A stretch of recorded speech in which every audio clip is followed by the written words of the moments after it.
Magandang gabi o araw po sa inyo. Ako po si Melba, taga rito sa Sitio Malantaw, isang baryong napaliligiran ng kagubatan at bundok sa bihirang mapuntahan ng mga taga-bayan. Ang kwento kong ito ay nangyari pa noong taong 1979 at hanggang ngayon tuwing naaalala ko yung mga nangyari, kinikilabutan pa rin ako. Hindi po ito gawa-gawa lang. Sa totoo lang, ilang taon akong nananahimik bago ko nagawang ikuwento ito sa iba. Isa ito sa mga kwentong halos hindi pinaniniwalaan ng iba. Pero ako, saksi ako mismo sa lahat. Ang kwento ay tungkol sa isang matandang ermitanyo na nakilala namin noon bilang si Mang Lino. Matagal na siyang naninirahan mag-isa sa paanan ng bundok. Isang lugar na halos 2 oras paakyat mula sa pinakahuling bahay sa baryo namin. Ang sabi ng matatanda, doon daw siya tumira mula noong dekada 50 pagkatapos mamatay ng pamilya niya sa sunog. Simula noon, naging tahimik siya at halos ayaw nang lumabas o bumaba sa baryo. Sa tuwing may kailangan lang siyang asin, posporo o bigas, saka lang siya bumababa. Madalas tuwing hapon nakaputi palagi, may hawak na tungkod na gawa sa matigas na kawayan at laging nakatungo habang naglalakad.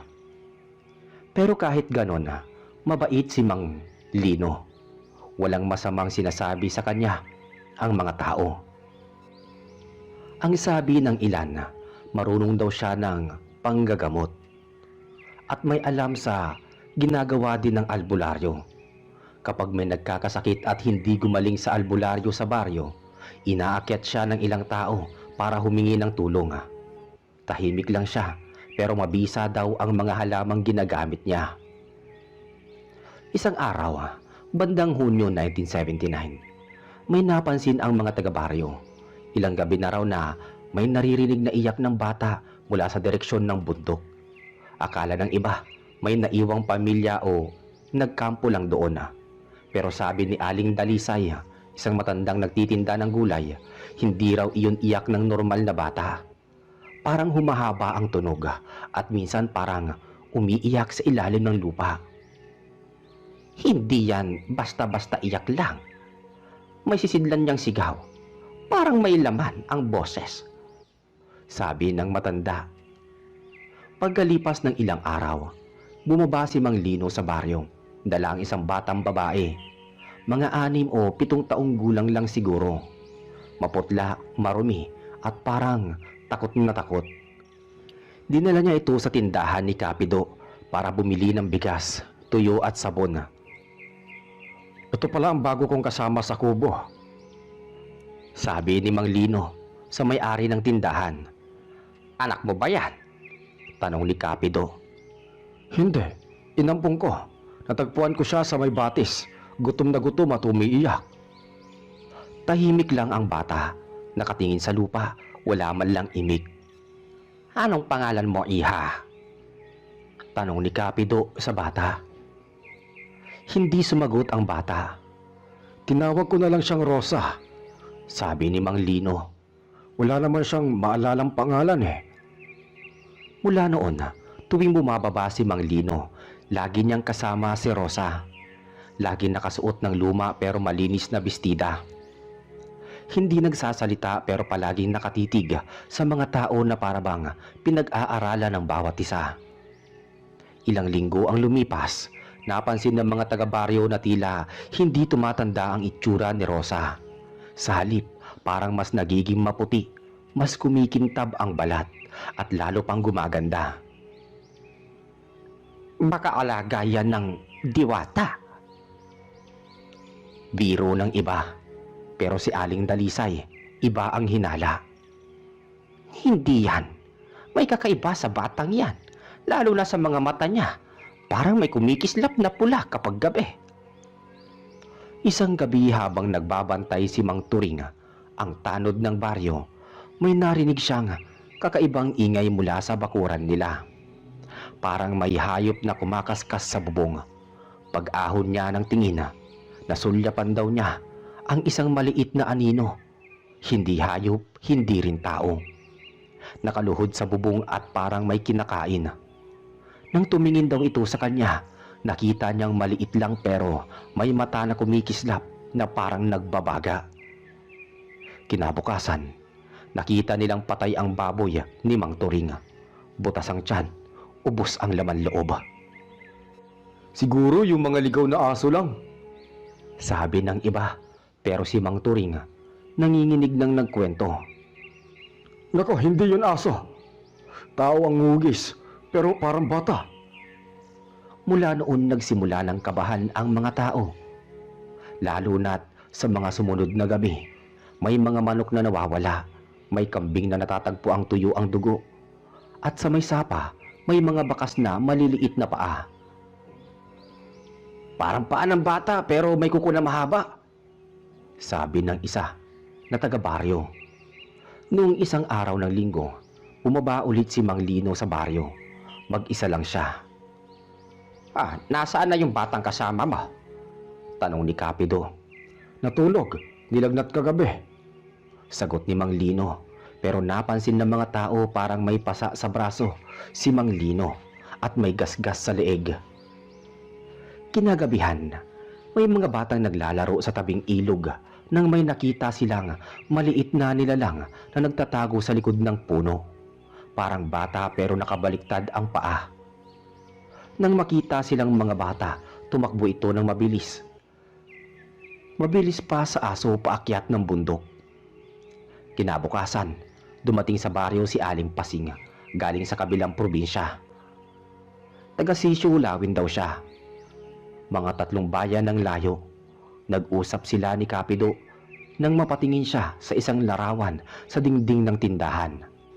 Larawan iyon ni Mang Lino noong binyagan ng anak ni Kapido. Kasama si Rosa. Bigla raw namutla si Aling Pasing. Yan yung bata. Yan yung anak ng kapitbahay namin. 3 buwan na siyang nawawala. Ayon pa rito, napatingin ang lahat sa isa't isa. Baka magkamukha lang, sabi ni Kapido. Hindi. Siya yun, pero patay na siya. Nakita namin ang bangkay niya sa ilog. Walang laman ang tiyan.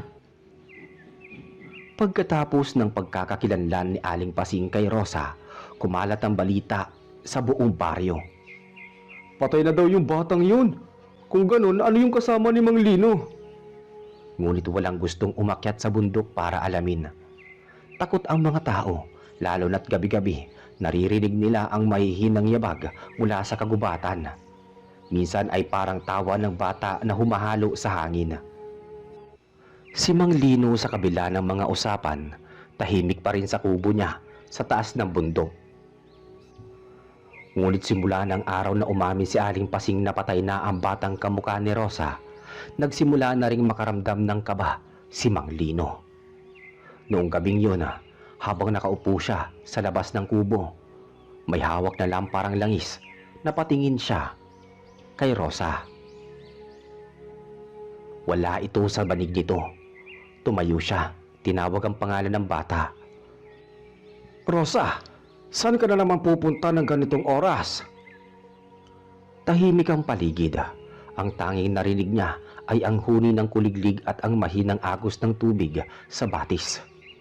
Lumakad siya papunta sa likod ng kubo kung saan nakasampay ang mga pinatuyong dahon ng sambong at yerba buena. Pagliko niya roon, bigla niyang naamoy ang matapang na amoy ng dugo. At sa liwanag ng lampara, nakita niya si Rosa.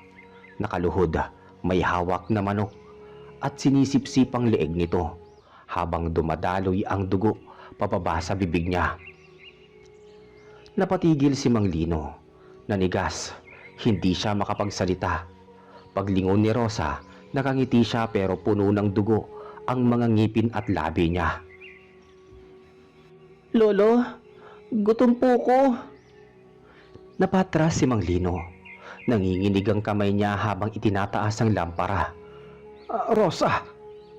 Bago pa niya matapos, biglang tumakbo si Rosa papasok sa kubo. Mabilis na parang hangin. Kinabukasan, walang imik si Mang Lino. Tinakpan niya ng kumot si Rosa habang ito'y natutulog. Sa liwanag ng araw, mukha lang itong inosenteng bata. Pero napansin niyang mainit ang balat nito at parang walang pulso kapag hinahawakan. Pagdating ng tanghali, bumaba si Mang Lino sa baryo para bumili ng asin at langis. Nang tanungin siya ni Kapido kung ayos lang ba si Rosa, ang sagot niya ay, Oo, nilagnat lang. Bata pa kasi, mahina pa siguro ang resistensya. pero sa loob-loob niya hindi na siya mapalagay. Pagbalik niya sa kubo, wala na si Rosa. Wala na rin sa paligid ang mga damit nito, nakakalat. Sa lupa may mga bakas ng paa na parang sa bata pero nakabaliktad. Sinundan niya iyon hanggang sa may batis. Doon nakita niya si Rosa nakaupo sa bato, nakatingin sa langit. Rosa, saan ka galing? Ngumiti lang ito. Nakakita po ako ng mga tao sa ibaba. Ang saya nila. May nagkakantahan. Bawal bumaba doon. Mariing sambit ni Mang Lino. Bakit po? Maraming tao, hindi mo kilala. Tahimik lang si Rosa. Pagkatapos ay tumingin sa kanya. May ngiting kakaiba. Hindi naman ako natatakot sa tao eh. Mas takot sila sa akin, Lolo. Hindi alam ni Mang Lino kung anong ibig sabihin noon Pero nang tumingin siya sa mga mata ng bata, nakita niyang may bahid ng pula ang mga yon. Parang sinag ng apoy sa loob ng mata. Simula noon hindi na nakatulog ng mahimbing si Mang Lino.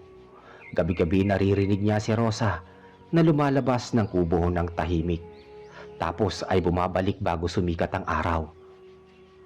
Isang madaling araw, sinundan niya ito.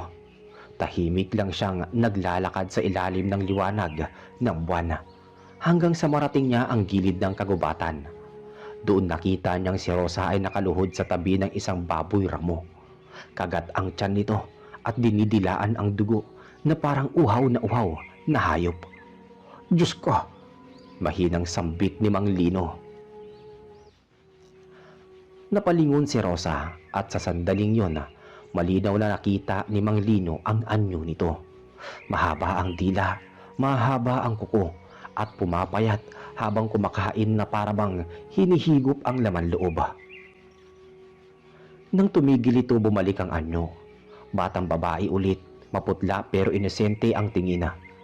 Lolo, bakit po kayo gising? Hindi nakasagot ang matanda. Nanginginig siya habang tinitignan ng bata. Kinabukasan, nagsimula na siyang magdasal sa lumang orasyon na natutunan niya pa sa kanyang ama. Alam niyang hindi ordinaryo ang batang ito, pero hindi niya rin kayang patayin o itaboy. Napamahal na ito sa kanya. Baka may awa pa ang Diyos sa kanya. Baka kaya siya dinala sa akin, may dahilan. Bulong ng matanda sa sarili. Lumipas ang ilang linggo. Lumala ang mga kaganapan sa baryo. May nawawalang mga alagang hayop gabi-gabi. May mga bangkay ng manok at baboy na walang laman loob. Isang gabi, may bata ring nawawala. Anak ni Mang Turing, ang tanod. At sa tabi ng sapa, natagpuan ang sapatos ng bata, puno ng dugo. Kinabukasan may mga umakyat sa bundok para hanapin kung may bakas. Pagdating nila sa lugar ni Mang Lino, nakita nila si Rosa na nakatayo sa labas ng kubo, nakangiti sa kanila. At maya-maya, biglang pumasok sa loob na sobrang bilis. Mang Lino, nasaan ang kasama mo? Tanong ng isa. Natutulog sa loob. Sagot ni Mang Lino halatang hindi mapakali. Pag-alis ng mga tao, umarap si Mang Lino kay Rosa. May kinalaman ka ba sa bata sa ibaba? Sumagot ka. Unti-unting tumingin si Rosa sa kanya. Malamig ang tinig. Hindi ko siya sinaktan. Gutom lang ako eh. Nanginig si Mang Lino. Diyos ko, ano bang klaseng nilalang ka? Hindi ko rin alam. Pero simula nung gumising ako sa ilog, hindi na ako katulad nila. Mula noon na, halos mabaliw si Mang Lino sa takot at awa. Nilalagnat siya gabi-gabi. Iniisip kung dapat bang itaboy si Rosa o tulungan. Pero tuwing nakikita niya itong nakahiga, parang batang ulila lang. Hindi halimaw kundi isang nilalang na hindi pinili ang pagiging ganoon. Hanggang isang gabi, nagising siya sa ingay ng kaluskos sa labas. Paglabas niya, may nakita siyang 3 nilalang, mga anino, mahaba ang dila, lumilipad sa sangahan ng mga puno. Isa sa mga ito ang bumulong. "Ibalik mo siya sa amin, hindi siya para sa inyo." At mula sa loob ng kubo, narinig niyang umiyak si Rosa. Gabi na noon at ang paligid ng bundok ay tahimik maliban sa ihip ng hangin at huni ng mga kuliglig. Nakaupo si Mang Lino sa tapat ng kanyang kubo, hawak ang lamparang halos maubos na ang langis. Nanginginig pa ang kanyang mga kamay, hindi dahil sa lamig, kundi dahil sa takot na sumasakal sa dibdib niya. Narinig pa rin niya ang mga tinig mula sa dilim, may hinang boses ng mga nilalang na parang nagmumula sa hangin. "Ibalik mo siya sa amin," wika ng kanyang naririnig. Dinig din niya ang iyak ni Rosa sa loob ng kubo. Nang tuluyan niyang maisip na baka may masamang mangyayari, dali-dali siyang pumasok. Nakita niya ang bata na nakaupo sa sulok, yakap ang sarili, nanginginig. "Lolo, nandito sila. Gusto nila akong kunin." Bulong ni Rosa. Namumula ang mga mata. Lumapit si Mang Lino, nilapitan ng bata at tinakpan ito ng kumot. Huwag kang lalabas, Rosa. Walang makakakuha sa'yo habang ako'y naririto. Pero sa labas ng kubo, may mga anino nga kumikilos. Parang 3 tao. Pero ang mga galaw ay hindi normal. Mabibilis, pasuray-suray, at nakalapat sa lupa ang mga kamay habang gumagapang. Maya-maya, may kaluskos sa bubong. Tapos may mahina ngunit nakakapangilabot na halakhak. Kinuha ni Mang Lino ang anting-anting na nasa ilalim ng kanyang banig. Isang lumang bato na may ukit ng krus at 3 titik na hindi niya mabasa. Matagal niya na iyong gamit tuwing may nagpapagaling sa kanya, panlaban daw sa masasamang espiritu. Kung totoo man kayo, subukan niyong lumapit. Bulong niya. Sa isang iglap may kumalabog sa pinto. Malakas, parang may bumangga. Tapos may boses ng babae. "Lino, buksan mo. Ako ang ina ni Rosa." Halos magdugo ang tenga ni Mang Lino sa kakaibang tono ng boses. Malambing pero malamig, parang walang laman ang kaluluwa. Hindi mo ako maluloko. "Hindi mo siya pag-aari. Dugo namin siya. Ibinigay lang siya sa iyo para lumakas. Pero ngayon, kukunin na namin." Niyakap ni Rosa ang kanyang lolo. "Lolo, ayaw kong sumama sa kanila." Hindi kanila makukuha hanggat humihinga ako. Ngunit sa sandaling yon, may sumampal na hangin sa buong paligid. Pumasok sa mga siwang ng dingding ang malamig na ihip. Sabay may bumalot na amoy ng bulok na karne. Paglabas ni Mang Lino ng kubo, nakita niya ang 3 nilalang. Isa sa kanila babae na mahaba ang buhok, maputla ang balat at nakalabas ang dila na singhaba ng braso ng bata. Ang 2 naman ay lalaki, payat na parang buto-buto na, may mga mata na kumikintab at humpak ang pagmumuka. Bakit niyo siya gustong kunin? Bata siya, walang kasalanan. "Hindi siya tao. Isa siya sa amin, anak ng lahi ng gabi. Binuhay mo lang siya nang di mo alam ang kapalit." Nang sandaling yun naalala ni Mang Lino ang unang gabi nang makita niya si Rosa. Nakaluhod sa tabi ng batis, umiiyak, marumi at tila naliligaw. Ang tubig noon kulay dugo. Akala niya lang nasugatan ng bata, pero baka iyon na ang hudyat. Bumalik siya sa loob, Kinuha ang sako ng asin, binudbura ng paligid ng pinto at mga siwang ng dingding. Ayokong ibigay ang batang yan. Wala na kayong karapatan sa kanya. Narinig niya ang sigaw ng mga nilalang sa labas, matinis at parang sabay-sabay. Kung di mo siya ibibigay, kukunin namin siya. Biglang lumipad ang bubong ng kubo, tinangay ng malakas na hangin at pumasok ang isa sa mga aswang. Napaatras si Mang Lino. Niyakap niya si Rosa habang ang nilalang ay naglalakad papalapit. Nakangisi, bumubuka ang bibig na may matutulis na ngipin. Pero bago ito makalapit, itinapo ni Mang Lino ang anting-anting sa hangin at sumigaw ng orasyon na matagal niya nang hindi binibigkas. Sumigaw ang nilalang na patras, nasunog ang balat na parang dinilaan ng apoy. Kasunod nun naglahong parang usok ang tatlo. Nang matapos ang lahat, bumagsak sa sahig si Mang Lino. Habol ang hininga. Si Rosa naman ay nakayakap pa rin sa kanya. Umiiyak. Lolo, babalik sila? Hindi sila titigil hanggat hindi nila ako kinukuha. Bulong ng bata. Pagkaraan ng ilang araw, nagpasya si Mang Lino na ibaba si Rosa sa baryo. Hindi naligtas sa bundok, pero pagdating nila sa paanan ng daanan, napansin ng mga taga-baryo ang kakaibang itsura ni Rosa. Mas payat, mas maputi, at sa liwanag ng araw parang aninong naglalakbay sa ilalim ng balat niya. Bata, anong nangyari sa'yo? Tanong ng isa sa kanila. Ngumiti si Rosa, mahina, tapos tumingin sa araw. At ng mga sandaling yon, dumugo ang mata niya. Magsisigaw na sana ang mga tao, pero tinakpan ni Mang Lino ang bata. Sumigaw siya. Walang lalapit. Bata lang ito, ngunit halatang nanginginig siya. Gabi ring iyon, nagpasya siyang dalhin si Rosa sa lumang simbahan sa kabilang baryo. Baka sakaling may pari na makatulong.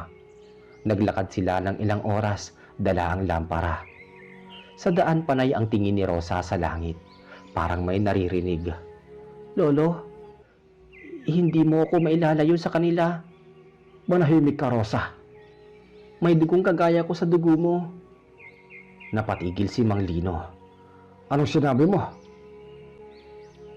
Kaya mo ako naririnig, kaya mo ako nakikita. Nang makarating sila sa simbahan, sarado na ang pinto. Ngunit sa gilid nito, may nakasinding kandila at isang matandang lalaking nakaitim na sutana, si Padre Simeon, ang pari ng kalapit na baryo. Anong kailangan ninyo? Tanong ng pari. Padre, tulungan niyo kami. May nilalang na gustong kunin ng batang ito. Tinitigan ni Padre Simeon si Rosa, tapos ay napaatras. Hindi siya ordinaryo. Alam ko, pero bata siya, Padre. Maawa kayo. Lumapit ang pari, hawak ang krus. Nang idampi niya ito sa noo ng bata, uminit ang hangin at sumigaw si Rosa. Demonyo! Hindi mo dapat dinala yan dito, Lino. Hindi siya demonyo. Isa siyang bata. Ngunit sa harap nila, unti-unting nagbago ang anyo ni Rosa. Lumabas ang mga pangil, humaba ang dila at pubutok ang mga ugat sa braso. Nangangalit ang hangin sa loob ng simbahan. Lolo, tulungan mo ko! Niyakap siya ni Mang Lino kahit mainit ang balat nito, kahit nasusunog siya sa bawat haplos. Hindi kita iiwan, kahit ano ka pa. At sa sandaling yun, nagliwanag ang buong simbahan. Parang may pumunit na apoy mula sa langit. Nang tumigil ang liwanag, si Rosa ay nakahandusay sa lupa, walang malay. At sa labas ng simbahan, naghihintay ang tatlong nilalang. Nakangiti, nakamasid. Madilim ang buong paligid ng lumang simbahan. Tanging mga kandila lang sa altar ang nagbibigay ng liwanag. Nanginginig ang mga apoy sa bawat ihip ng hangin. Nakahandusay si Rosa sa sahig. Maputla, walang malay, at may bakas ng paso sa balat. Si Mang Lino, nakaluhod sa tabi niya, hawak-hawak ang kamay ng bata. Padre, tulungan niyo po siya. Namamanhik na sabi ni Mang Lino, nanginginig ang tinig. Si Padre Simeon naman, matanda at may halong takot sa mga mata, ay humakbang palapit, hawak ang krus at bote ng banal na tubig. Hindi ko alam kung kaya ko pa ito, Lino. Kung totoo ang paniniwalaan ko, ang bata ay nasa pagitan ng dalawang daigdig. Kalahating tao, kalahating nilalang ng kadiliman. Pero may kaluluwa pa siya, Padre. Naririnig ko pa siyang umiiyak tuwing gabi. Tahimik lang ang sandali ng simbahan. Sa labas, unti-unting dumidilim lalo kahit walang ulap sa langit. Ang buwan na kanina'y maliwanag, ngayon natatakpan ng itim na ulap na parang usok. Sumunod ang malamig na hangin at ang halakhak ng tatlong nilalang mula sa kagubatan. Padre, nandyan na naman sila. Sa ngalan ng Diyos, sa Diyos na makapangyarihan sa lahat, sinasaway ko kayo, mga anak ng kadiliman. Huwag kayong lalapit sa tahanan ng Panginoon. Ngunit sumagot ang boses mula sa labas. Boses ng babae, malalim at parang dalawang dila ang gamit. Hindi mo kami mapipigilan, pare. Anak namin yan. Ang dugo niya ay sa amin. Sumabog ang pinto ng simbahan at pumasok ang malamig na hangin kasabay ng tatlong nilalang. Mga aninong hugis tao pero naglalakad na parang hayop. Ang una, ang babaeng mahaba ang buhok, lumapit kay Rosa. Rosa, gising na. Umuwi ka na sa amin. Hindi ka na babagay rito. Nanginginig si Mang Lino. Tumayo siya, humarang sa pagitan nila. Hindi mo siya anak. Niligtas ko siya mula sa ilog na nilamon niyo ng dugo. Hindi mo siya niligtas, Lino. Ibinuhay mo lang muli ang gutom niya. Tugon ng babae. Muling nagliwanag ang mga mata ni Rosa. Dahan-dahan siyang bumangon. Lolo, ang sakit ng ulo ko. Ngunit habang nagsasalita, humahaba ang kanyang kuko at nagbabago ang boses. Rosa, labanan mo yan. Huwag kang magpapadala. Umiiyak ang bata. Ayoko, Lolo, pero gusto kong kumain. Gutom ako. At bago pa siya mapigilan, tumalon siya sa isa sa mga nilalang at sabay nilang sinunggaban ang isa't isa. Halimaw laban sa halimaw. Nagsigawan ang mga ibon sa labas ng simbahan. Bumagsak ang mga sanga ng puno at yumanig ang lupa. Si Padre Simeon nagdasal ng malakas hawak ang krus, habang binabasa ng banal na tubig ang sahig. Sa ngalan ng Ama, Anak at Espiritu Santo, palayasin ang kadiliman. Nang mapatak ang tubig kay Rosa, napasigaw siya ng malakas, hindi sa sakit kundi sa pagkakahati ng loob niya. Lolo, tulungan mo ko. May mga boses sa loob ng ulo ko. Lumapit si Mang Lino kahit nasusunog ang balat niya sa init galing sa katawan ng bata. Rosa anak, makinig ka. Hindi mo kailangan maging katulad nila. Kaya mong labanan yan. Wala ka nang magagawa, matanda. Sa bawat gabi, unti-unti siyang magiging isa sa amin. At kapag natapos ang ikatlong gabi ng buwan, magiging ganap na siya. Lumapit si Padre Simeon. Tinutok ang krus sa babae. Kung anak ng dilim ka, masusunog ka sa liwanag ng Diyos. Ngunit tumawa lang ito at sa isang iglap, lumipad at sinunggaba ng pari. Sumabog ang lampara, nagliyab ang sahig. Padre! Sigaw ni Mang Lino. Lolo, nasusunog po si Padre. Wala na tayong oras anak. Kailangan nating tumakas. Lumabas sila sa gubat. Nagdilima. Walang buwan. Ang mga kuliglig tahimik. Ngunit habang tumatakbo sila, naririnig ni Mang Lino ang pakpak ng mga nilalang sa taas. Mabilis, mabigat, parang malalaking paniki. Lolo, hindi sila titigil. Babalikan nila tayo. Kung ganoon, dito na natin to tatapusin. Dinala niya si Rosa sa isang lumang kuweba sa gilid ng bundok kung saan dati siya nag-aalay ng halamang gamot. Doon may lumang bilog na bato sa gitna. Altar ng mga ninuno, sabi ng matatanda. Lolo, anong gagawin natin? Kaya mong pumili, Rosa. Tao ka, hindi ka halimaw. Ngumiti ang bata pero may luha sa kanyang mga mata. Pero yung dugo ko hindi sa tao. Nararamdaman ko kapag may dugo, naaamoy ko kaagad. Kung ganoon, dito mo tapusin ang sumpa. Ako ang bahala sa'yo. Ngunit bago pa siya makapagpatuloy, dumating na ang tatlong nilalang. Mula sa itaas ng kuweba, bumagsak ang mga ito. Humihiyaw, humahagik-gik. Wala ka nang ligtas, bata. Hinawakan ni Mang Lino ang kamay ni Rosa, sabay itinapat sa altar. Kung kailangan ng sakripisyo, ako na lang. Sigaw ni Mang Lino. Huwag mo na siyang kunin. Ngunit si Rosa ay umiiyak at nanginginig. Hindi pwede, Lolo. Ako ang dapat mawala. Ako ang sumpa. At bago pa siya mapigilan, kinagat niya ang sarili niyang braso at idinikit ang dugo sa bato. Sumigaw siya ng napakalakas. Boses ng bata, boses ng halimaw na sabay-sabay. Kumulog ng malakas. Yumanig ang lupa at nagliwanag ang kuweba. Ang tatlong nilalang ay napapasigaw habang nagliliyab at natutunaw sa apoy. Si Rosa nakatayo sa gitna, umiiyak habang unti-unting naglalaho ang anyo niya sa liwanag. Lolo? Rosa anak, huwag mong gawin yan. Salamat po sa pag-ampon. Mahina niyang sabi bago tuluyang naging abo ang kanyang katawan. Naiwan si Mang Lino nakaluhod, yakap ang mga abo. Tahimik ang paligid, tanging hangin lang ang humahaplos sa kanyang balikat. Kinabukasan, natagpuan siya ng mga taga-baryo sa kuweba. Nakatulala, hawak ang lumang bato na may marka ng dugo. Wala na si Rosa. At mula noon, hindi na muling nakita si Mang Lino sa baryo. Sabi ng mga matatanda, minsan daw kapag gabi ay tahimik ang bundok. May nakikita silang matandang lalaki na may kasamang batang babae. Naglalakad sa gilid ng batis, may dalang lampara. Tahimik lang daw, pero kung makikita mo sa liwanag, ang anino ng bata, walang paa. Makalipas ang 15 taon matapos mawala si Mang Lino at si Rosa, nanatiling tahimik ang baryo.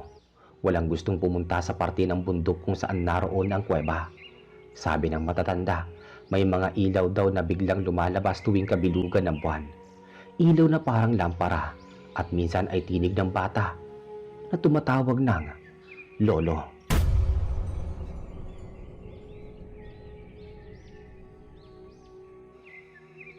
Magandang araw o gabi po sa inyo. Ako po si Samuel, tubong San Roque. Isang maliit na baryo sa gilid ng bundok na matatagpuan sa bahaging Luzon. Matagal ko na pong gustong ibahagi ang karanasan ko, pero ngayon lang ako nagkaroon ng lakas ng loob. Hindi ko alam kung matatakot o maaawa ko, pero totoo lahat ng ito. Tungkol ito sa isang panahon ng buhay ko, noong taong 1984 na halos ikasira ng aking pag-iisip. Panahon yun na natuklasan kong hindi pala ako ordinaryong tao. Isa pala akong aswang. Ngunit natutong manggamot dahil sa isang albularyong nagligtas sa akin. Noong panahong yon, 18 taong gulang pa lang ako. Namuhay kami ng simple kasama si Nanay Mila at ang nakababatang kapatid kong si Jonas. Wala na kaming tatay. Bata pa lang ako nang napatay siya ng mga lasing sa kabilang baryo. Si Nanay nagtitinda ng gulay sa palengke sa bayan.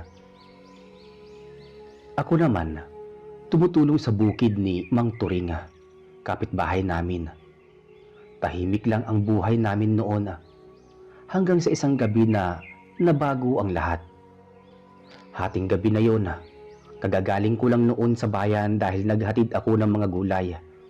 Madilim ang daan pa uwi, tanging ilaw ng gasera ang dala ko. Tahimik ang paligid, tanging mga kuliglig at huni ng tuko ang maririnig. Habang naglalakad ako sa isang putik, may naramdaman akong malamig na simoy ng hangin, parang galing sa likod ko. Paglingon ko wala naman, pero ilang hakbang pa, narinig ko ang mga yabag na mabibigat, parang may sumusunod sa akin.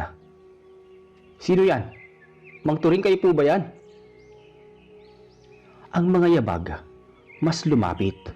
Tumakbo ako pero Pagdating ko sa tapat ng malaking punong balete sa kanto ng baryo, bigla kong naramdaman na parang may malamig na kamay na humawak sa batok ko. At doon bigla akong nahilo. Tumigil ang paligid at bago ako mawala ng malay, may narinig akong mahinang tinig, parang boses ng matanda. Hindi ka dapat matakot, Samuel. Sabi niya. Pagmulat ko, umaga na. Nasa higaan ako, nanginginig at punong-puno ng galos ang katawan ko. Si nanay umiiyak habang pinupunasan ng pawis ko. Sabi niya, nakita daw nila akong nakahandusay sa tapat ng bahay ni Mang Turing. Duguan at malamig pa ang katawan. Akala nila patay na ako. Lumipas ang 3 araw bago ako muling nakalabas ng bahay. Pero mula noon, may kakaibang nangyari sa akin. Hindi ako nagugutom sa araw, pero tuwing gabi o hating gabi, nagigising ako na parang gutom na gutom. Hindi ko alam kung bakit pero ang mga hayop sa paligid, lalo na ang manok at baboy, parang natatakot sa akin. Minsan dumaan ako sa harap ng bahay ni Mang Lando. Nakita ko nga, nagwawala ang aso niya. Parang nagalit na galit. Hindi ako lumapit pero ang mga mata ng aso nakatutok lang sa akin, nanginginig. Isang gabi, hindi ko napigilan. Nagising ako, nagutom na gutom. Parang may nagtutulak sa isip ko na humanap ng dugo. Kinuha ko ang lampara at lumabas ng bahay. Hindi ko alam kung saan ako pupunta, pero dinala ako ng mga paa ko sa likod ng bukid. Madilim, doon walang tao, tanging liwanag ng buwan lang. At doon nakita ko, may kalabaw na nakatali sa punong nyug. Parang alam na alam ang gagawin. Hindi ko na napigilan ang sarili ko. Lumapit ako at sa di ko mapaliwanag na paraan, bigla kong nakaramdam ng matinding lakas. Ang mga ngipin ko parang tumalim at bago ko pa maisip, nakagat ko na ang leeg ng hayop. Nang matapos ako, nagulat ako sa sarili ko. Puno ng dugo ang kamay ko. Gusto kong magsuka pero pinakiramdaman ko ang busog ko. Kinabukasan, kumalat sa baryo na may nilalang daw na kumakain ng mga alaga sa gabi. May nagsabing aswang daw at doon ko lang napagtanto kung ano ako. Sinubukan kong itago ang sarili ko. Hindi ako lumabas tuwing gabi. Hindi na rin ako sumasama sa mga kasamahan ko sa bukid. Pero kahit anong iwas ko, nararamdaman kong unti-unti akong nag-iiba. Ang balat ko namumutla. Ang mga mata ko minsan nagiging pula kapag nagagalit ako. At kapag naaamoy ko ang dugo, parang nawawala ako sa sarili. Hanggang isang gabi, may kumatok sa bahay namin. Isang matandang lalaki, nakaputing kamisita, at may dalang supot na may mga dahon at ugat. Matandang lalaki. Ako si Mang Doroteo. Albularyo ako mula sa kabilang baryo. May nakarating sa akin tungkol sa iyo, iho. Tahimik lang ako. Natatakot ako na baka patayin niya ako. Kasi sabi ng mga tao, albularyo ang kalaban ng mga aswang. Pero hindi niya ako tinitigan ng may galit. Bagkus parang naawa siya sa akin. Hindi mo kasalanan yan. May sumpa sa dugo mo. Pero pwede nating baguhin yan. Sumpa po? Paano? Hindi ko namang ginusto to eh. May paraan pero mahirap. Kailangan mong matutong kontrolin ang sarili mo at gamitin yung lakas mo para sa kabutihan. Hindi ako makapaniwala. Isang albularyo gustong tulungan ang isang aswang na tulad ko. Simula noon, pinatira niya ako sa kanyang bahay sa kabilang baryo, malapit sa ilog. Doon nagsimula ang kakaibang buhay ko. Hindi bilang halimaw kundi bilang isang nilalang na tinuturuan kung papaano maging tao ulit. Ilang araw matapos akong sumama kay Mang Doroteo, tinuruan niya akong gumawa ng mga halamang gamot. Basbasan ng orasyon at gamutin ang may sakit. Pero lagi niyang sinasabi ang tunay na lakas, Samuel, hindi sa katawan, nasa loob ng puso. Hindi ko kaagad naintindihan, pero habang tumatagal, nakikita kong totoo ang sinasabi niya. Sa tuwing may dumadating na pasyente, pinapagamit niya ako ng kapangyarihan ko, hindi para manakit kundi para makaramdam ng sakit ng iba, at ito ay gamutin. Isang gabi habang nagpapahinga kami sa ilalim ng kubo, nagtanong ako, "Mang Doroteo, bakit niyo po ako tinutulungan? Aswang ako." Dahil minsan ako rin, halos naging isa sa inyo. Napatingin ako sa kanya. Hindi na siya nagsalita pa, pero simula noon, mas naging mahigpit ang pagtuturo niya sa akin. Parang alam niyang may darating na pagsubok. At dumating nga iyon. Isang gabi, may tumawag sa amin mula sa kabilang baryo. Isang buntis daw ang sinapian ng masamang espiritu. Si Mang Doroteo, sinamahan ako. Pagdating namin sa bahay, malamig ang hangin at lahat ng tao takot. Ang babae nakahiga, umiiyak at biglang sumisigaw ng mga salitang hindi maintindihan. Samuel, lapit ka. Gamitin mo ang lakas mo, huwag ka matakot. Lumapit ako, pero pagtingin ko sa mata ng babae, may nakita kong anino. Itim, kumikilos parang usok. At sa loob ng utak ko may boses na nagsasabi ng, "Sumama ka sa amin, Samuel." Nanginig ako. Pero bago pa ako makagalaw, biglang sumigaw si Mang Doroteo. Labanan mo, huwag mong hayaang lamunin ka. Pagmulat ko, hawak ko na ang kamay ng babae at nararamdaman kong parang may humihigop ng hangin sa paligid. Nawala ang boses at pagtingin ko, maayos na ulit ang buntis. Yan yon, Samuel. Kaya mong gamutin kahit ang mga sinasapian. Hindi mo kailangan maging halimaw. At doon ko na naranasan kung ano ang pakiramdam ng isang nilalang na bagamat may dilim sa kalooban, kaya pa rin gumawa ng kabutihan. Pero hindi pa roon natatapos. Noong sumunod na buwan, may dumating na mga taga-baryo. May dala silang sibat at itak. Sabi nila, ako daw ang kumakain ng mga hayop sa paligid. Tinuro nila ako sa harap ni Mang Doroteo. At sa gabing yun, may nangyaring hindi ko makakalimutan habang buhay. Mga alas 8 ng gabi, nang may marinig kaming malalakas na sigawan sa labas ng bahay. May mga dalang sulu at sibat ang mga tao. Naririnig ko pa ang sigaw ng mga babae at bata sa labas. "Ilabas niyo yung aswang na iyan na tinatago ninyo, Mang Doroteo." Kinain na naman ang mga alaga namin kagabi. Hanggat di namin nakikita yung binata mo, hindi kami aalis dito. Nang marinig ko yun, nanginig ang mga kamay ko. Gusto kong lumabas at ipaliwanag, pero pinigilan ako ni Mang Doroteo. Huwag kang lalabas, Samuel. Hindi yan makikinig sa paliwanag. Galit yan. At sa galit, kahit ang tama, nagmumukhang kasalanan. Pero Mang Doroteo, hindi ko naman ginawa yung sinasabi nila. Paano kung saktan nila kayo? Mas lalong lalalayan kapag pinatulan mo. Manahimik ka lang. Tinakpan niya ng palaspas ang bintana at sinindihan ng insenso. Habang ginagawa niya yon, naririnig ko pa rin ang mga sigawan sa labas. Ilang sandali pa, may isa sa kanila ang nagtangkang pumasok. Malakas ang hampas sa pinto. Samuel, huwag kang kikilos kahit anong mangyari. Pag ako ang nagsabi, saka ka lang lalabas. Tumangulang ako kahit nanginginig. Maya-maya, binuksan niya ang pinto. Pagkakita ng tao sa kanya, sabay-sabay silang umatras. Kasi akala nila, babasahan sila ng sumpa. Pero kalmado lang si Mang Doroteo. Kung sinasabi niyong aswang ang alaga ko, ipakita niyo muna ang ebidensya. May mga alaga kaming patay. May mga marka sa leeg. Yan ang ebidensya. At nakita niyo bang ginawa niya yon? Hindi. Pero sino pa ba? Siya lang naman ang kakaiba rito. Napayuko ako. Sa kabila ng lahat, kahit totoo ang ilan sa sinasabi nila, hindi ko rin ginusto. Gusto kong sumigaw.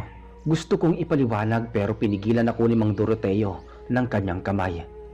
Tumalikod siya sa kanila at pabulong na nagsabi sa akin, Kung gusto mong mabuhay, Samuel, kailangan mo matutunang pigilan ang apoy sa loob mo. Pagkasabi niya nun, bigla kong naamoy ang dugo. May isa sa mga lalaki sa labas, may sugat pala sa braso. At doon ko naramdaman muli ang gutom. Yung hindi ko na dapat maramdaman. Mabilis kong hinigpitan ang pagkakahawak sa sarili kong kamay. Pinilit kong wag lumapit. Pero ang mga mata ko, unti-unting nag-iiba. Mang Doroteo, hindi ko na kaya. Kaya mo yan. Diyan susubukin kung totoo kang tao pa. Maya-maya humupa din ang gulo. Umalis ang mga tao matapos silang payapain ni Mang Doroteo. Pero bago umalis, ang isa sa kanila, tinuro pa ako mula sa labas. Bantayan mo yung binata mo, albularyo. Pag may nangyaring kakaiba ulit, hindi na kami maniniwala sa dasal mo. Kinabukasan umalis kami ni Mang Doroteo sa baryo. Pumunta kami sa mas liblib na lugar, malapit sa paanan ng bundok. Kung saan halos walang bahay. Doon niya itinuloy ang pagtuturo sa akin. Pero napansin ko, palakas ng palakas ang mga bisita niya.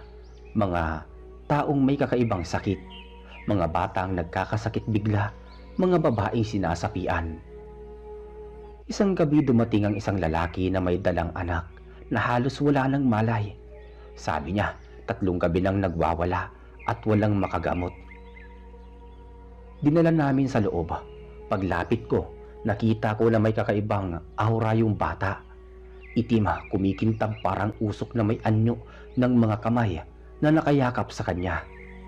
Naramdaman kong humigop yun ng lakas mula sa paligid. Samuel, oras mo na. Gamitin mo yung tinuro ko sa'yo. Hindi ko alam kung kaya ko, Mang Doroteo. Hindi mo kailangan maniwala sa sarili mo. Maniwala ka sa kabutihan mo. Tumayo ako sa tabi ng bata. Inilagay ang kamay ko sa noo niya at pumikit. Parang may malamig na hangin na dumaloy sa katawan ko. At sa loob ng isip ko narinig ko na naman yung mga boses na, "Halina kayo, Samuel." Pero bago ako tuluyang lamunin ng dilim, nakarinig ako ng tinig ni Mang Doroteo, malakas at matatag. Sa ngalan ng Diyos na buhay, itaboy mo ang kadiliman. Nanginig ako habang sinisigaw ko rin ang orasyon na itinuro niya, hanggang sa maramdaman kong may mainit na dumaloy mula sa dibdib ko papunta sa kamay ko. At nang dumilat ako, wala na yung anino.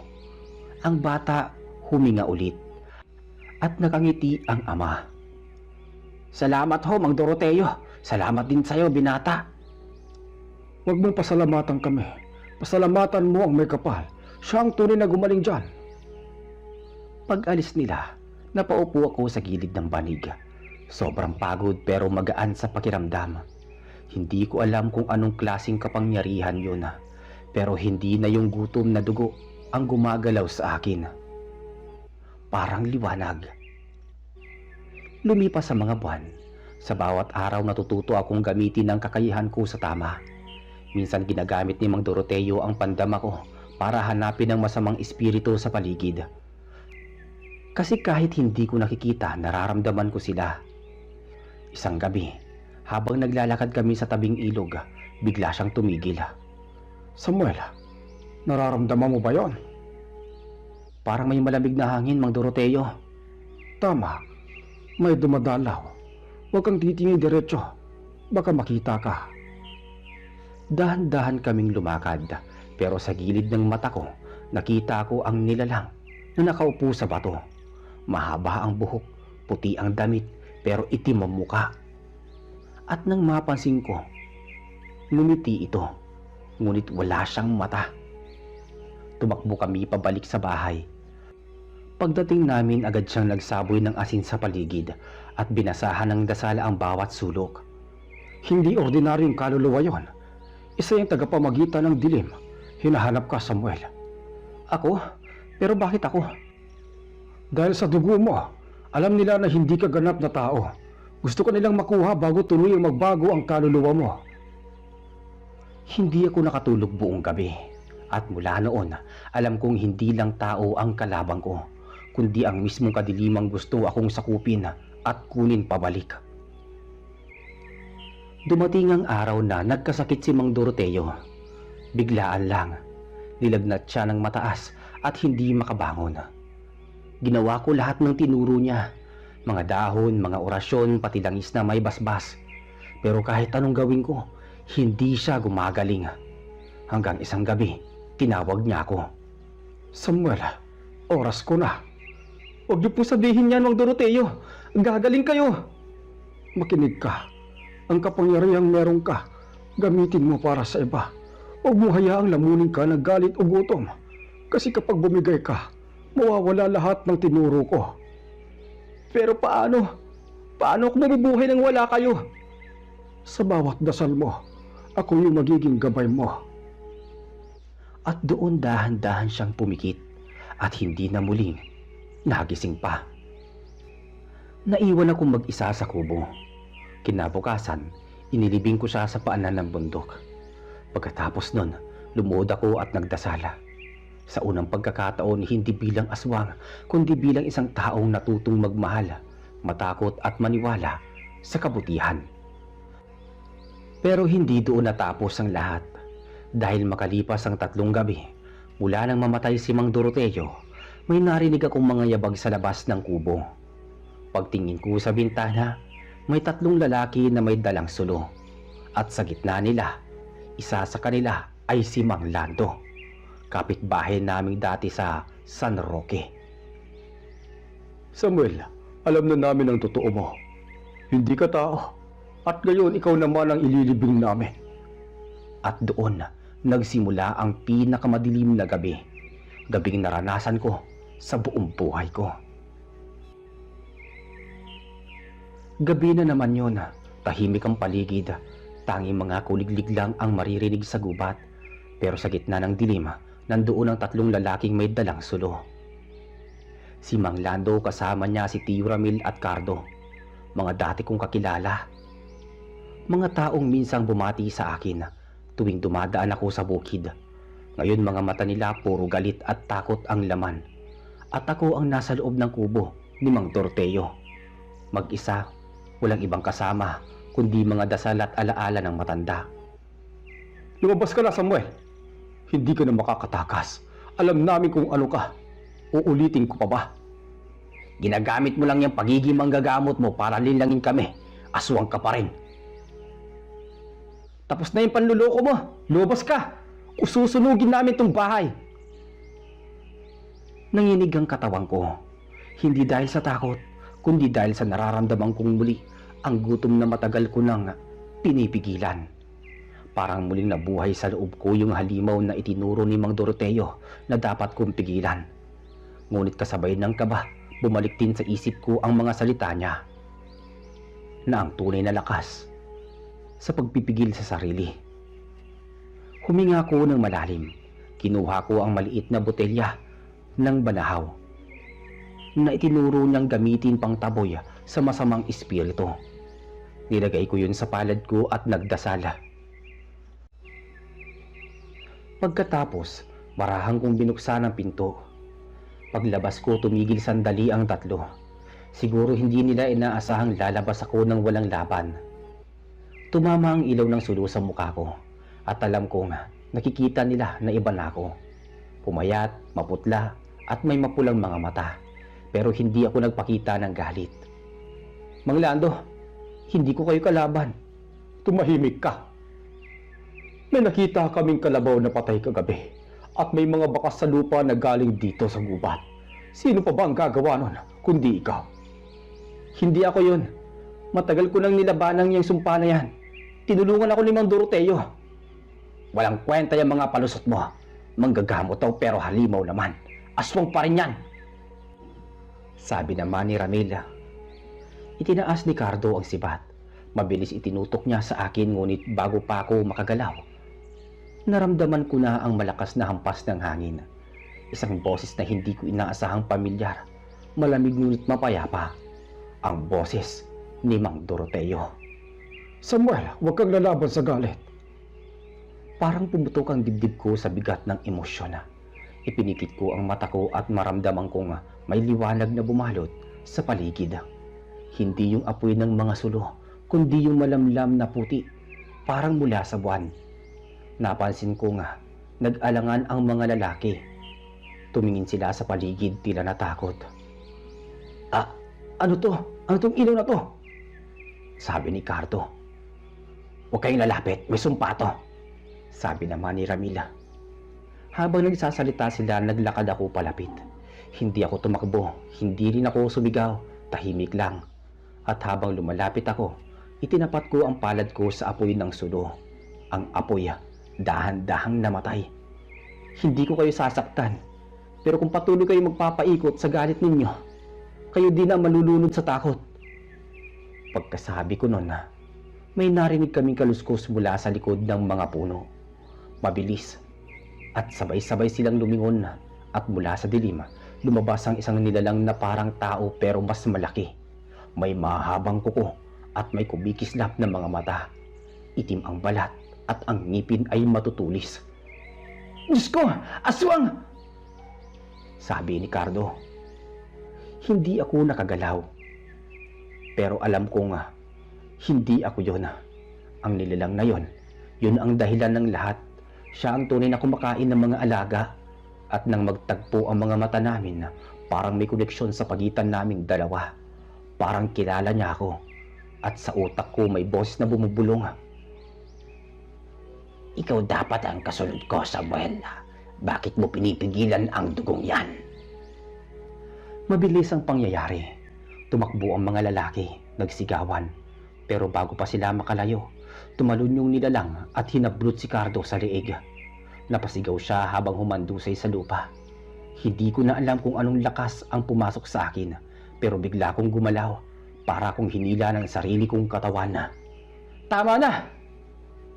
Tumalon ako sa pagitan nila at sa unang pagkakataon, ginamit ko ang kapangyarihan ko hindi para lumaban, kundi para pigilan.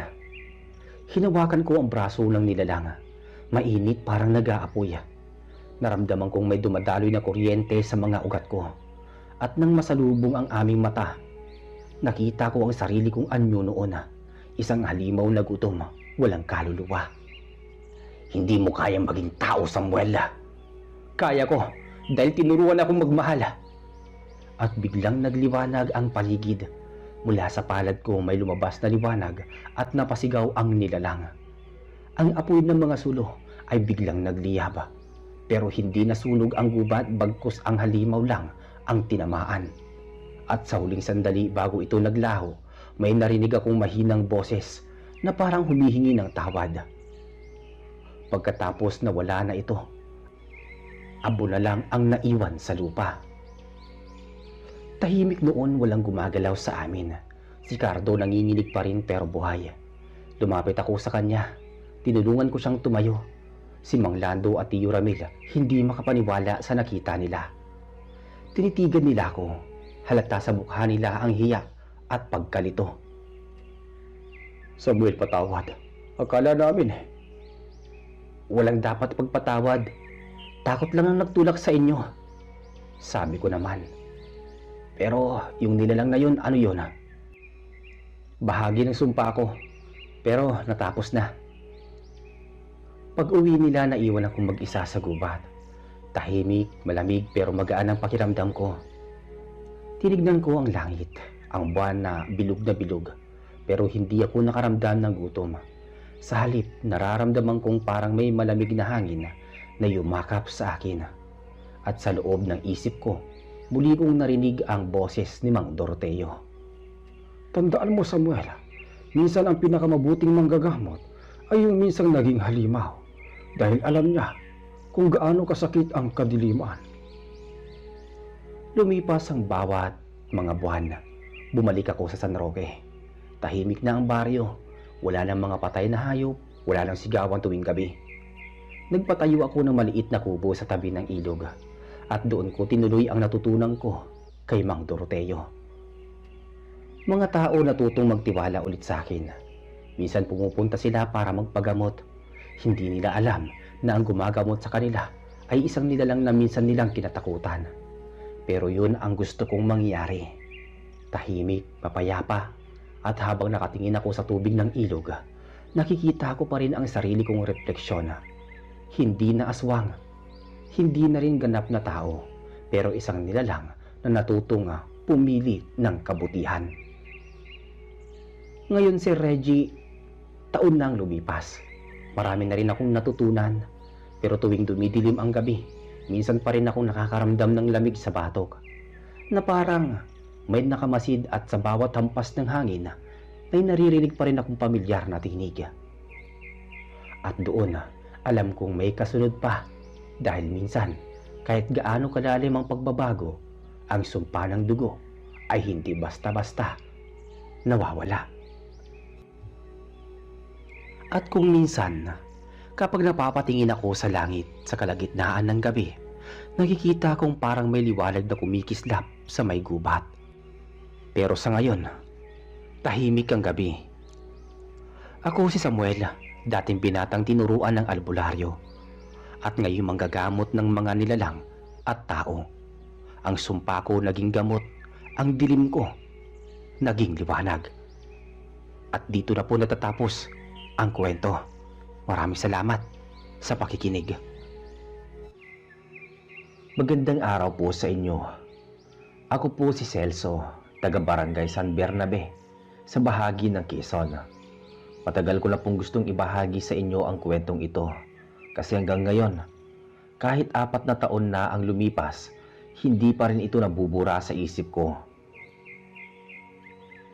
Totoong nangyari to, at ako mismo ang nakasaksi sa ilan sa mga bahagi ng pangyayaring yon. Ang kwento ni Athena, ang babaeng binuntis ng isang nilalang na hindi tao. Taong 1984, panahong simple pa ang buhay sa aming baryo. Lahat magkakakilala, halos bawat kanto may taniman ng nyog, at sa gabi, tanging kuliglig at alon ng hangin sa palayan ang maririnig. Doon ako lumaki kasama ang 3 kong matalik na kaibigan, sina Athena, Mildred at Carlo. Si Athena ang pinakamatanda sa amin, 21 noon. Maputi, maamo ang muka, at kahit simpleng dalaga lang, maraming nagkakagusto. Si Mildred naman, tahimik pero matapang. Siya yung tipo ng kaibigang hindi takot makipagsabayan kahit kanino. Si Carlo, pinsan ni Athena. Siya yung laging kasama ko sa paghuhuli ng isda sa sapa o kaya pagputol ng kawayan sa gilid ng gubat. Ako naman si Celso, ordinaryong binata lang, anak ng magsasaka. Nung una normal ang lahat, pero isang araw, napansin namin ni Carlo na si Athena madalas nang lumabas mag-isa. Minsan daw gabi na nasa may balitian pa rin. Yung parte ng baryo kung saan may lumang punong balite at halos walang dumadaan kapag malalim na ang gabi. Athena, bakit gabi ka na umuwi? Tanong ko minsang nakasalubong ko siya sa may kalsada. Ngunit ngumiti lang siya. May kinakausap lang ako, Celso, kaibigan ko. Kaibigan? Sino? Tanong ko. Basta hindi mo siya kilala. Sagot niya sabay iwas ng tingin. Tahimik na lang ako noon pero sa loob ko parang may kakaiba. Hindi normal sa kanya ang ganon. Dati takot nga yan lumabas pag nagdidilima. Pero ngayon parang hindi na siya natatakot kahit mag-isa. Pagkaraan ng ilang linggo, si Mildred ang unang nakapansin ng pagbabago sa kanya. Celso, napansin mo bang pumapayat si Athena? Tapos parang laging tulala. Oo nga. Si Carlo nga sabi may narinig daw siyang boses sa may baliti kagabi. Parang si Athena daw yung tumatawa. Napatigil si Mildred. Tumatawa? Gabi na? Tumango ako. Mga alas 10, sabi ni Carlo. May kausap daw siya doon na lalaki. Pero nung nilapitan niya, wala siyang nakita. Napalunok si Mildred. Halatang kinilabutan. Baka naman sinasabing lalaki hindi naman tao yun. Hindi ko sinagot yun. Kasi sa baryo namin, marami ng kwentong umiikot tungkol sa mga engkanto sa may balite. May nawawala daw na bata noon, tapos kinabukasan, natagpuan lang sa ilalim ng puno. Buhay pero tulala. May mga baka rin daw na bigla na lang nagkakasakit kapag napapadaan doon. Pero dahil sanay na ang mga taga-baryo, naging normal na lang yung mga takot sa mga kwentong ganon. Isang gabi ng Sabado, napagpasyahan naming puntahan si Athena. Nasa bahay lang siya noon, nakaupo sa balkonahe, nakatingin sa buwan. Tahimik ang paligid, tanging huni ng tuko at hangin lang ang maririnig. "Athena?" Tawag ni Mildred. Napalingon siya pero may kakaibang lamlam sa mga mata niya. Para bang malalim ang iniisip. "Oh, nandito kayo," sabi niya, bahagyang nakangiti. "Gabi na ah, bakit hindi ka pa natutulog?" Tanong ni Carlo. "Hindi ako makatulog eh, ang ganda kasi ng buwan." Nagkatingin ang kaming tatlo. Hindi naman kami sanay na ganito siya katahimik. Dati yung bungis-ngis na Athena, pero ngayon parang laging malayo ang tingin. Maya-maya, bigla siyang tumayo at tinuro ang puno ng balite sa di kalayuan. "Doon siya," mahina niyang sabi. Sino?" "Si Ramil. Siya yung kaibigan ko, laging nandyan." Napakunot noo si Carlo. "Sino bang Ramil?" Hindi na siya sumagot. Pumasok na lang siya sa bahay at sinara ang pinto. Naiwan kaming tatlo sa labas, nagkakatinginan. "Carlo, naririnig mo ba yung pangalan ni Ramil dati?" Hindi ah. Wala namang ganong tao dito sa San Bernabe." Kinabukasan nagulat ang buong baryo. Si Athena biglang nagsuka ng dugo sa harap ng bahay nila. Tinagbo siya ng nanay niya sa albularyo. Pagbalik nila, namumutla si Aling Rosa, nanay ni Athena. "Ano raw ang sabi?" tanong ni Mildred. "May bumisita raw sa kanya, hindi tao. Sabi ng albularyo, nakipagsiping daw si Athena sa engkanto." Napahawak ako sa ulo ko. Hindi ko alam kung maniniwala ako o hindi. Pero nung nakita ko si Athena kinagabihan, halos hindi ko na siya makilala. Maputla, may itim sa ilalim ng mata, at ang tiyan, unti-unti nang bumubukol. "Athena, bakit hindi mo sinasabi sa amin kung ano talagang nagaganap?" tanong ko. Tahimik lang siya. Ilang sandali bago siya sumagot. "Celso, hindi ko sinasadya. Akala ko tao siya. Ang bait niya pero isang gabi dinala niya ako sa ilalim ng puno. Pagdilat ko iba na ang paligid. Ang liwanag pero walang araw. At ang mga tao hindi naglalakad. Parang lumulutang tapos..." Huminto siya. Nanginginig ang boses. Hindi ko na alam kung anong nangyari pagkatapos nun. Hindi ko na rin siya pinilit magsalita, pero mula noon, nagsimula na ang mga kakaibang pangyayari sa baryo namin. Tuwing gabi may maririnig na yapak sa bubong ng bahay ni Athena. Minsan parang may humahaplos sa mga pader o may aninong dumaraan sa likod ng bintana.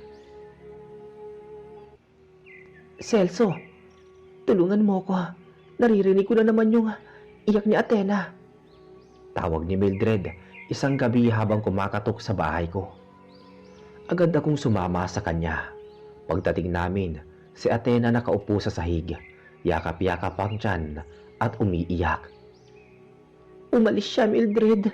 Si Ramil, hindi ko siya mapigilan." Sigaw niya. Biglang lumamig ang paligid. Naramdaman kong may dumaan na malamig na hangin sa pagitan namin. Lahat ng kandila sa altar ng bahay biglang namatay. "Athena, ano yan? Sino yung Ramil na yan?" "Hindi niyo siya makikita, pero nandito siya." Pagkasabi niya nun, may maririnig kaming malakas na kalabog sa labas. Parang may bumagsak. Pagbukas namin ng pinto, wala namang tao, pero ang mga dahon ng balite parang umiikot sa hangin kahit walang ihip. Pagkatapos nun nagpasya si Aling Rosa na ipaalbularyo ulit si Athena. Dinala siya kay Mang Emong, ang pinakamatandang manggagamot sa baryo. Ayon kay Mang Emong, hindi ordinaryo ang kaso ni Athena. Hindi ito basta sumpa o sakit. May kasunduan siyang hindi niya alam. Ang engkanto, kapag pinili ka, hindi ka na basta makakatakas. Pinainom niya si Athena ng tapal na galing sa ugat ng dapdap at binigyan ng pulseras na gawa sa pulang sinulid. Pero kahit ganon, tuloy pa rin ang mga kakaibang pangyayari. Pagkalipas ng ilang buwan, lumaki ng husto ang tiyan ni Athena. Pero kakaiba, hindi normal na bilog kundi parang may gumagalaw sa loob na hindi tao. Minsan nakikita naming parang kumikilos ang tiyan niya kahit wala pang 7 buwan. Mildred, hindi normal yan. Parang may buhay na kakaiba sa loob niya. Tumango siya, halatang takot. Celso, kailangan nating gawin ang sinasabi ni Mang Emong. Kailangan nating harapin ang engkanto bago manganak si Athena. Kinabukasan, maaga kaming nagpunta ni Mildred sa bahay ni Mang Emong. Tahimik ang baryo ng umagang yun, pero ramdam ko sa hangin yung bigat ng gabi kagabi. Parang may kung anong nakamasid sa amin habang naglalakad kami sa daan papunta sa bahay ng albularyo. Pagdating namin, nag-alay ng insenso si Mang Emong sa harap ng kanyang maliit na altara. May mga dahon ng anahaw, mga tuyong bulaklak at bote ng langis. Mang Emong, lumalala na po si Athena. Hindi na siya makatulog. Lagi niyang sinasabi na bumabalik si Ramil. Tumingin si Mang Emong sa amin. Mabigat ang mga mata. Ramil, yan ba ang pangalan ng engkantong nakabuntis sa kanya? Opo, sabi raw ni Athena, dun sila nagkita sa may punong balete. Sagot ko. Hindi na bago yan. Noong dekada 70, may dalagang ganyan din dito. Nakipagkaibigan daw sa isang gwapong lalaki. Paglaon, nalaman naming hindi tao. Engkanto rin, tagabantay ng mga puno na balete. Napatitig ako sa kanya. Ano nangyari sa dalaga, Mang Emong? Tanong ko. Tumikhim siya, parang ayaw sagutin. Hindi ko na naabutan ang dulo pero ang sabi ng mga matatanda noon, nawala raw siya isang gabi at nang makita ulit, may karga na siyang bata. Hindi siya nagsalita kailanman kung sino ang ama. Tahimik kami sandali. Ramdam kong kumabog ang dibdib ko. Parang unti-unti nang inuulit ng kasaysayan ang sarili nito. Kung ganoon, paano natin matutulungan si Athena? Sabi ni Mildred. Kinuha ni Mang Emong ang isang maliit na bote ng langis. Ito ang langis na galing sa ugat ng kamangyan. Ipatak niyo ito sa noo ni Athena bago siya matulog. Huwag niyo siyang pabayaan sa gabi. At tandaan ninyo, huwag na huwag ninyong hahayaang lumapit siya sa balite kahit anong mangyari. Tumango kami ni Mildred. Agad kaming umuwi, dala ang langis at panalangin na sana makatulong iyon. Pagdating namin sa bahay ni Athena, naroon na si Carlo. Pawis na pawis siya, halatang galing sa takbuhan. Celso, Mildred, kanina pa nagwawala si ate sa loob. Sabi niya, gusto niyang lumabas. Gusto raw niyang puntahan si Ramil. Agad naming tinakbo ang silid ni Athena. Nakita namin siyang nakaupo sa sahig, nakatali ng lubid sa kamay at umiiyak. Athena, huwag kang lalabas, sabi ni Mildred habang nilalapitan siya. Naghihintay siya sa akin. Sabi niya, kukunin niya kami ng anak namin. Sabi ni Athena, nanginginig ang boses. Walang anak, Athena. Engkanto yan. Niluko ka lang niya. Sabi ni Carlo. Pero tumingin si Athena kay Carlo na para bang may ibang nilalang na nakamasid sa mga mata niya. Hindi mo alam ang sinasabi mo, Carlo. Hindi siya masama. Sabi ni Athena. Lalong lumamig ang paligid. Biglang may kumalabog sa bubong, parang may mabigat na bumagsak. Napatakbo ako sa bintana pero wala akong nakita maliban sa mga dahong umiindayog kahit walang hangin. "Celso, yung langis!" sabi ni Mildred. Agad kong ipinahid sa noo ni Athena ang langis. Pagdampi ko pa lang, bigla siyang napasigaw. Parang may nasusunog sa loob niya. "Aray ko, masakit!" sigaw niya. Hawak ang tiyan. "Athena, anong nangyayari sa'yo?" tawag ni Carlo. Nang tumigil siya sa pag-iyak, nakatulog siya bigla. Tahimik, pero ang tiyan niya, gumagalaw parang may kumikilos sa loob. Hindi gaya ng normal na pagbubuntis. Para bang may kamay na tumutulak mula sa loob. Napatakbo kami palabas. Halos nanginginig si Mildred. "Celso, kailangan natin ng tulong." Kinabukasan, pinatawag namin si Mang Emong. Dumating siya bandang hapon, dala ang kanyang lumang bag na puno ng dahon, asin at kandila. Pagpasok niya sa bahay, agad siyang napahinto. Malakas ang presensya dito. Narito siya. Hindi siya umalis. Si Ramil? Oo, at nakatali ang kaluluwa ni Athena sa kanya. Agad siyang nagsindi ng 3 kandila at nagsimulang magdasal. Naglagay siya ng asin sa 4 na sulok ng bahay. Habang nagdarasal, biglang lumakas ang hangin sa loob, kahit sarado ang mga bintana. "Umalis ka na. Hindi ka nararapat dito." Sigaw ni Mang Emong. Biglang may narinig kaming boses. Boses ng lalaki. Mahina, pero malinaw. "Hindi mo siya maaalis sa akin." Napalingon kami. Si Athena, gising na, pero hindi siya yung dating Athena. Ibang-iba ang itsura ng mga mata niya. Parang walang puti. Itim lang lahat. "Ramil," bulong niya, sabay ngiti na nakatitindig balahibo. "Hindi mo siya makukuha," sigaw ni Mildred habang hinahawakan ang kamay ni Athena.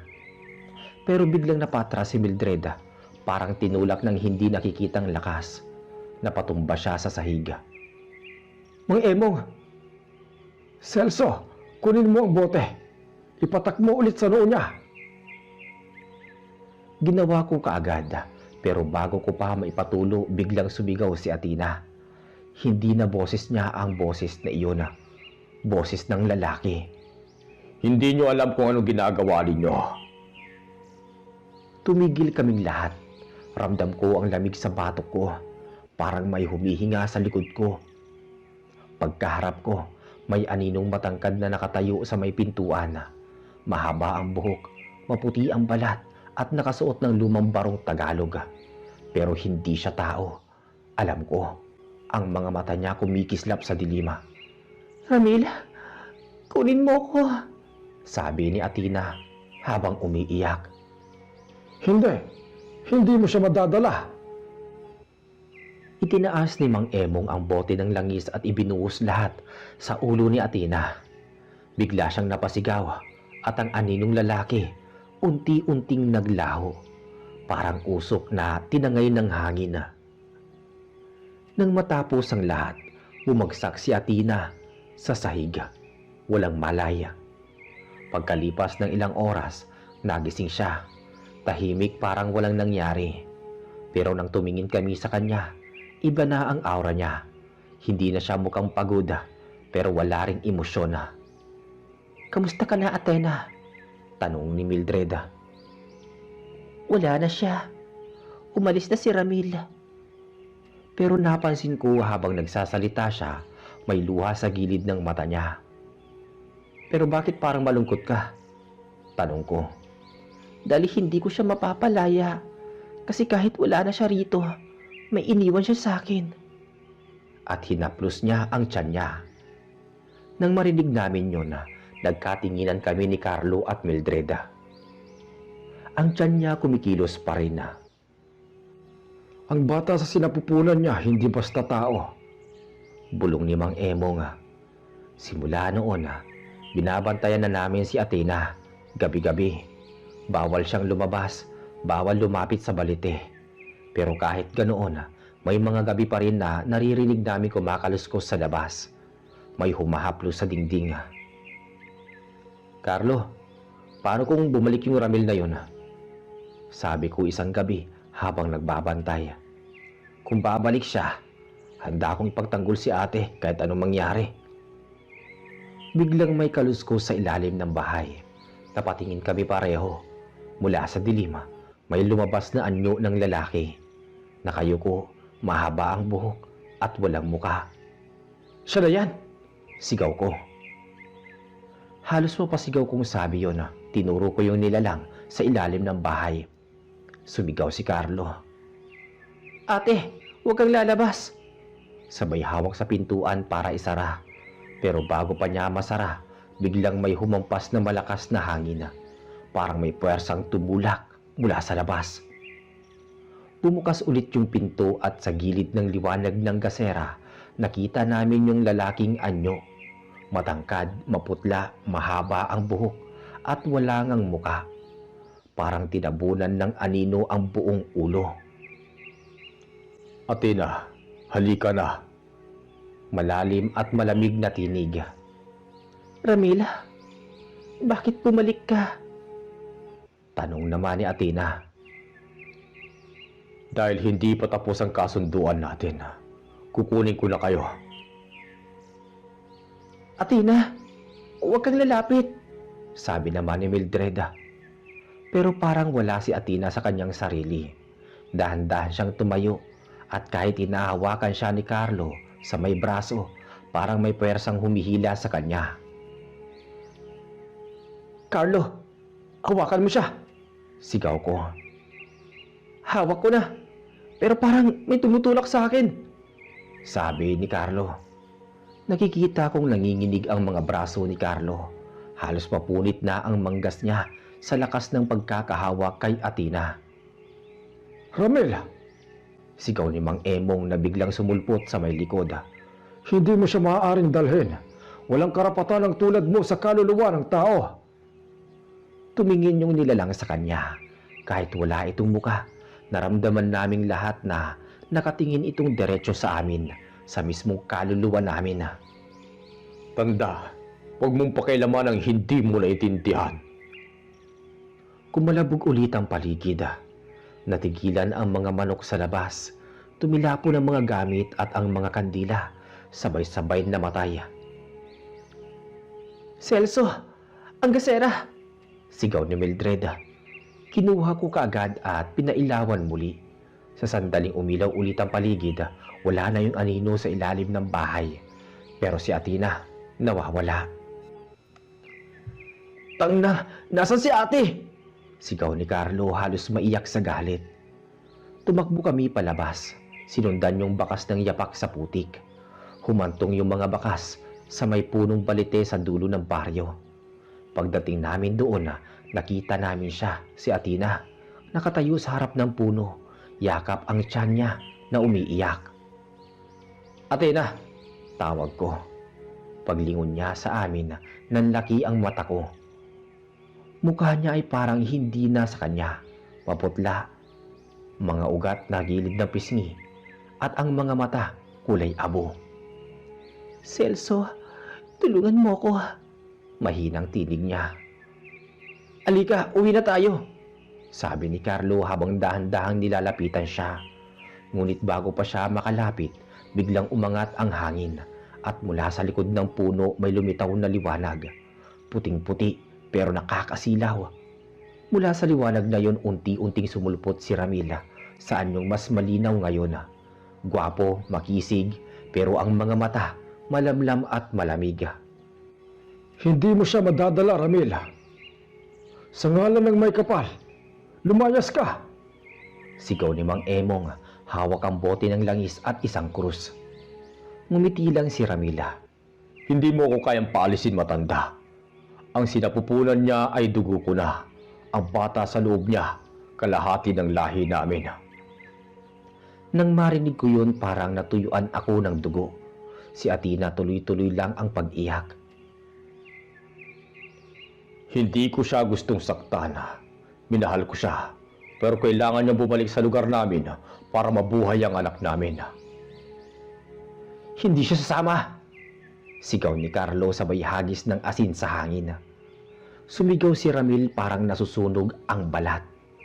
Nagdidilim at naglalaho ang liwanag sa paligid. Hindi niyo alam ang pinapasok ninyo. Sabi niya.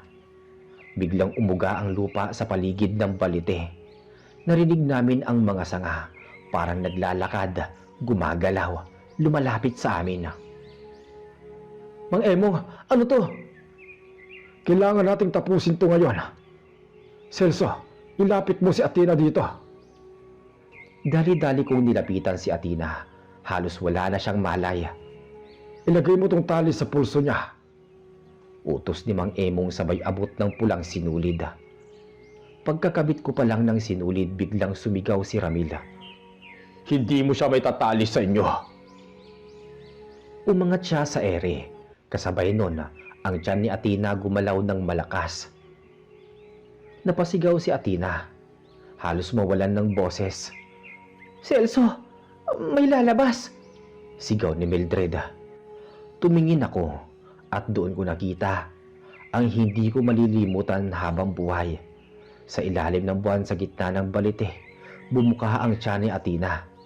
Hindi ko maintindihan kung papaano parang may kamay na lumabas mula sa loob. Puno ng dugo pero walang sigaw, walang iyak ng sanggola. Ang anak namin. Lumapit si Ramil. Pero bago pa niya mahipo, hinampas ni Mang Emong ang krus sa hangin. Sa liwanag ng Diyos, bumalik ka sa iyong pinagmulan. Sumabog ang liwanag. Ang puno ng balite parang nagliyab pero walang apoy. Lahat kami natumba. Pagmulat ko, wala na si Ramil. Wala na rin ang liwanag. Si Athena nakahandusay sa lupa. Walang malay. May sugat sa tiyan. Pero parang walang dugo. At sa tabi niya, may maliit na nilalang. Parang sanggol pero kulay abo ang balat. Sarado ang mata. At walang umuugong na hininga. Diyos ko, mahina kong sabi. Si Carlo nakaluhod sa tabi ng kapatid niya. Umiiyak. Ate, gumising ka naman ate. Dahan-dahang dumilat si Athena. Celso, nawala na siya. Wala na si Ramil, Athena. Sagot ko. Pero umiling siya. Hindi nandito pa siya. At itinuro niya ang sanggola. Nang lumapit ako, nakita kong kumilos yung nilalang kahit hindi pa humihinga. Ang mga mata nito biglang bumukas, kulay itim parang walang puti. Celso, iyan ang kalahating engkanto. Sabi ni Mang Emong. Napatras ako. Anong gagawin natin dyan? Hindi natin pwedeng saktan, pero kailangan itong ilayo sa baryo. Saan lugar? Tanong ni Mildred. Tayong gubat ng malasugi ang kayang tumanggap ng ganitong nilalang. Iwan natin doon bago magbukang liwayway. Walang nagtanong pa.